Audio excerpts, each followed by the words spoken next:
Alexa, play My Wish by Rascal Flatts. My Wish album version by Rascal Flatts on Amazon Music. Okay, so hopefully you paused the video. Now we're going to add these together. So I've got f of x, and I add g of x. So when I add these together, I'm going to add up your like terms. X squared plus 2x minus 2. Okay? Next one. F of x, 2x minus 3 minus x squared plus 1.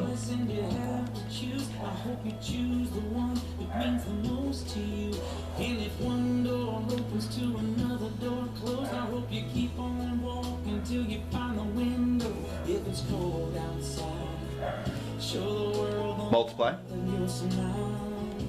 But more than anything. Okay, let's multiply. My wish for you is that this life becomes all that you want it to be. Dreams stay big, you always stay small. You never need to carry more than you can hold. Here we go.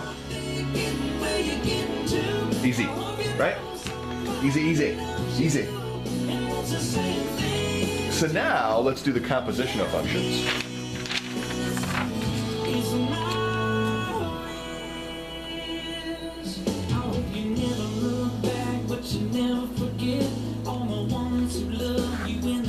Okay.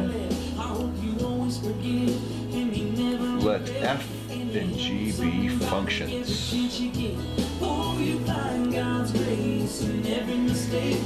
Then we're going to do f of g of x, which is f of g x. I said x. They thought it was Alexa. It's just notation. It's like a very small circle. Okay, so let's do an example of this. F of x equals square root of x. G of x equals 2x minus 1. And we're going to do f of g of x. And then we'll do, and then we'll do another one. Okay? So f of g of x. F of g of x. This is back to that substituting stuff in, okay? We did that a little while back. I gotta take f of g of x. So I know what g of x is.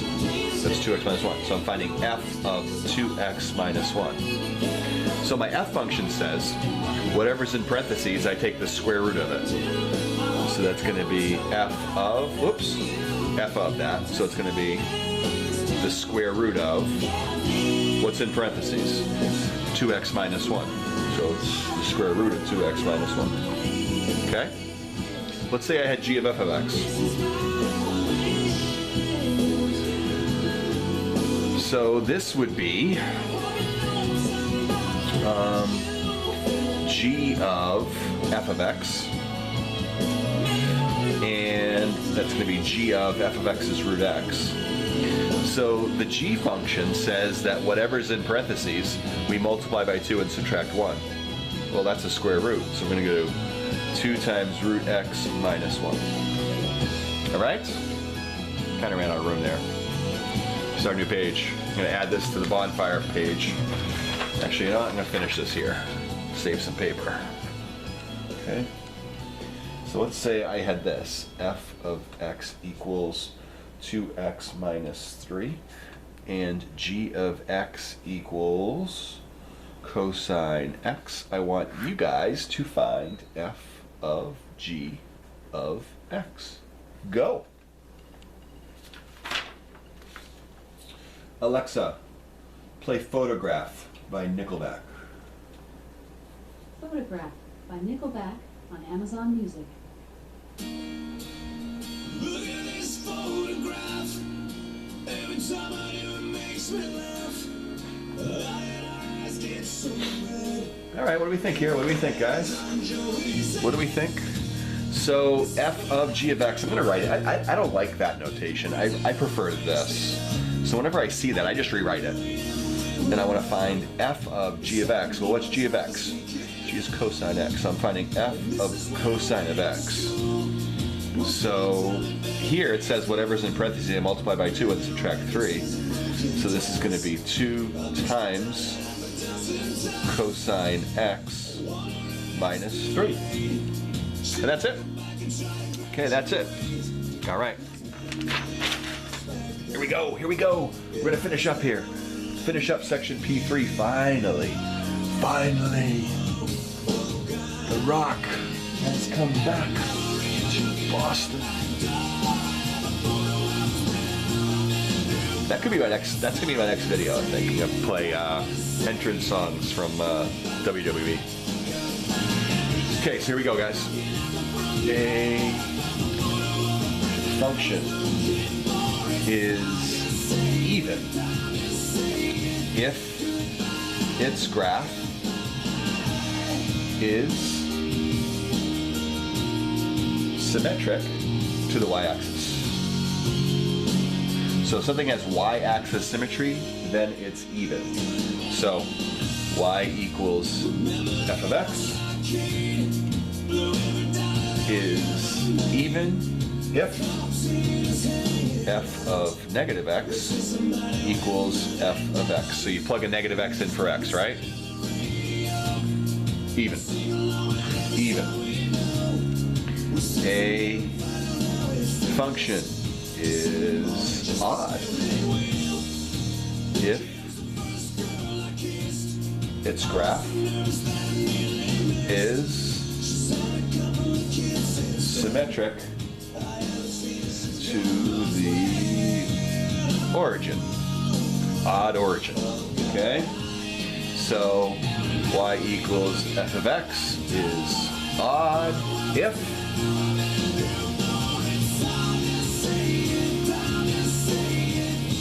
symmetric to the origin. So f of negative x is equal to negative f of x, kind of like that, right? So here we go.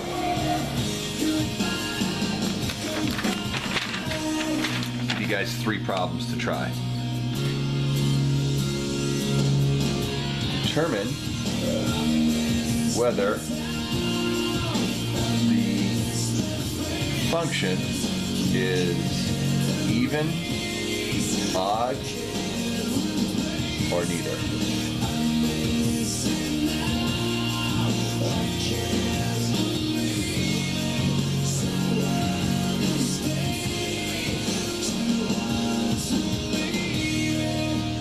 I can relive those days. I know the one thing that would never change. Every memory of looking at the back door, and the photo of me now and you know it's all the same. Crying, saying. Hey guys, pause that video and give it a shot.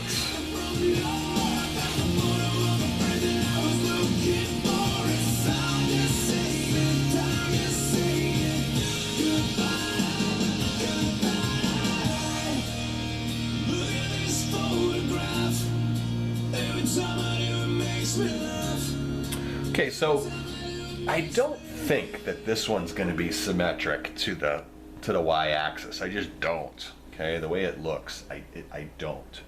So let's see if it's odd. Let's test and see if it's odd. Well, that means I'm going to plug f of negative x in and see if that is equal to the opposite of f of x. Well, let's do that. If I plug a negative x in here, I'm going to have negative x cubed minus negative x. So this becomes negative x cubed plus x. And the question is that equal to the opposite of my original function? Well, the opposite of my original function is x cubed minus x. So I'm going to have negative x cubed plus x equals negative x cubed plus x. So I've proven that it's odd. Why? Because f of negative x is equal to negative f of x. So let's try this one here. G of x equals x squared. So that one if we picture y equals x squared, we think that's going to be, y-axis symmetry, right? So let's test it and see if it is. Well, for y-axis symmetry, that means that if you plug in a negative x, what's that? Negative x, it should be the same as just plugging in a regular x, okay? That was bad from the start. F of negative x is equal to f of x. So let's plug a negative x in here. If you take a negative x and you square it, okay, you're going to get x squared. I got my original. This here is even. And then we get the dreaded trig functions. Okay, they're not that bad, guys. They're not that bad. We're going to get better at it. Okay, I don't have the time to make you experts at it, but I can get you comfortable with them. And we will do a section on this, usually before the start of chapter 1. I do a few lessons on that, so you'll get better, trust me. So, well, what do I know about cosine? Let's talk this one out. Cosine. Cosine are my x values. Okay, they're my x values. And if I had, let's say I wanted to find the cosine of, say, 60 degrees, right? So if I found the cosine of 60, this cosine of 60 degrees, well, that's going to be my x value. If that's 60 degrees, there's my x value, okay? Now, I'm not going to go through the functions, but I just want to show you that if I did the cosine of negative 60, guess what would happen?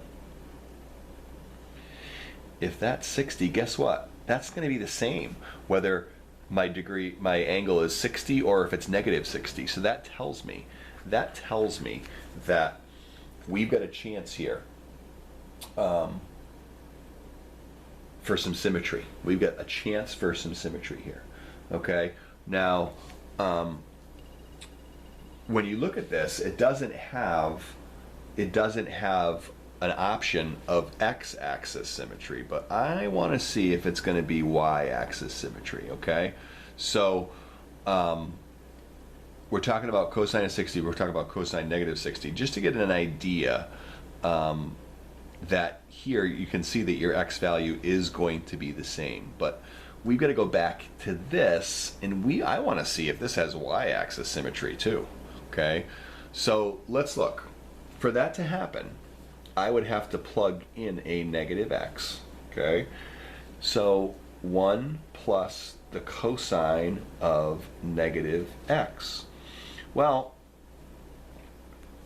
I tried to show you with this picture that the cosine of negative x is the same as the cosine of x. The cosine of 60 is the same as the cosine of negative 60. So I could rewrite this as 1 plus the cosine of x, and that is my original, which is why this one here is even. So that was why I kind of showed you that. I wanted to show you that the cosine of x and the cosine of negative x are the same. It doesn't matter. Okay? So that takes us through P3. All right? Thanks for hanging in there.